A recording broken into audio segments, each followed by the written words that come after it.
જય જવાન જય કિસાન દરેક ખેડૂત ભાઈઓને જણાવવાનું કે જેવી રીતે આપણું એક આયોજન છે કે આવનારી તારીખ 10 નવેમ્બર 2025 અને સોમવારના રોજ એટલે કે આવતીકાલે આપણે જે એક સરકારશ્રીને અલ્ટિમેટમ આપવા જઈ રહ્યા છે, જેમાં આપણી ત્રણ મુખ્ય માંગો છે. ત્રણ મુખ્ય માંગોને લઈને આપણે અલ્ટિમેટમ આપવાનું છે. આમ જોવા જઈએ તો આપણે ઝાંસીની રાણી લક્ષ્મીબાઈની જે પ્રતિમા છે એની બાજુમાં આવેલું ગ્રાઉન્ડ એના માટેની પરમિશન માંગેલી હતી, પણ સરકારશ્રીએ કોઈને કોઈ બહાને એ ગ્રાઉન્ડની પરમિશન આપણે આપેલી નથી. એટલે સરકારશ્રી ક્યાંય ને ક્યાંય ખેડૂતોનો અવાજ દબાવવા માંગે છે, પણ આ ખેડૂતો છે એનો અવાજ દબાવવાનો નથી. ત્યારે આપણે જણાવી દઉં કે જે જુનાગઢના પીઆઈ તરફથી આપણે માર્ગદર્શન આપવામાં આવ્યું છે કે આ ગ્રાઉન્ડ નહીં, પણ તમે ડાયરેક્ટ કલેક્ટર કચેરીએ પધારો અને ત્યાં એના ગ્રાઉન્ડની અંદર તમારે જે કાર્યક્રમ કરવો હોય તે કરો. એટલે જે જુનાગઢના પીઆઈએ જે આપણે કીધું છે એ જ મુજબ, એના કહેવા મુજબ આપણે ચાલવું છે. આપણે ક્યાંય કાયદાનો ભંગ નથી કરવો અને આપણે જુનાગઢ કલેક્ટર કચેરીના ગ્રાઉન્ડની અંદર આપણે આવતીકાલે બધા એકઠા થવાનું છે. ત્યારે હું દરેક ખેડૂત ભાઈને જણાવી દઉં કે આવતીકાલે 10 નવેમ્બર 2025 અને સોમવારે સવારે 9 વાગ્યે બધા ખેડૂત ભાઈઓ છે એ કલેક્ટર કચેરીએ પધારો. ત્યાં આપણે મોટી સંખ્યામાં પધારો. આપણી જે ત્રણ માંગ છે, મુખ્ય માંગ છે કે 2 હેક્ટરની મર્યાદાની અંદર 3 લાખ રૂપિયા સુધીનું જે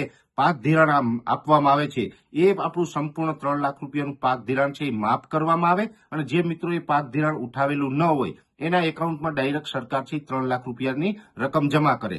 બીજી આપણી માગણી છે કે જે 2019નો પાક વીમો મંજૂર થયેલો હતો, કોર્ટના આદેશ પછી પણ આજ દિવસ સુધી સરકારે એ વીમો છે એ ખેડૂતોના એકાઉન્ટમાં નથી આપ્યો. એટલે કે 50% ખેડૂતના એકાઉન્ટમાં આવ્યો છે, 50% આજે પણ એ વીમાની રકમથી વંચિત છે. એ તમામ ખેડૂત ભાઈઓને એ 2019નો પાક વીમો મળી રહે. અને ત્રીજી અગત્યની માગણી છે કે જે ટેકાના ભાવે અત્યારે આજે 9 તારીખથી સરકારે જે આ ટેકાના ભાવે ખરીદી ચાલુ કરી છે, આ ખરીદીની અંદર સરકારે 125 મણની જે જાહેરાત કરી છે એમ નહીં, પણ જે કાયદા મુજબ 200 મણ છે એ ખેડૂતનો અધિકાર છે. દર વર્ષે 200 મણ છે એ સરકાર તરફથી ખરીદવામાં પણ આવે છે, પણ આ વર્ષે અન્યાય કરીને 125 મણ ખરીદે છે.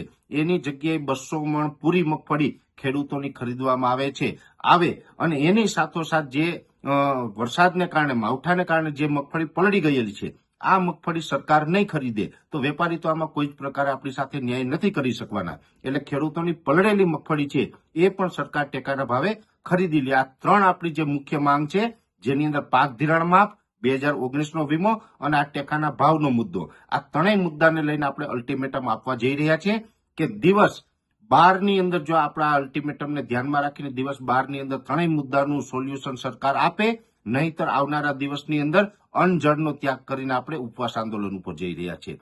એટલે દરેક ખેડૂત ભાઈઓને જુનાગઢ પધારવા માટે મારી ખાસ અપીલ છે. જય જવાન જય કિસાન.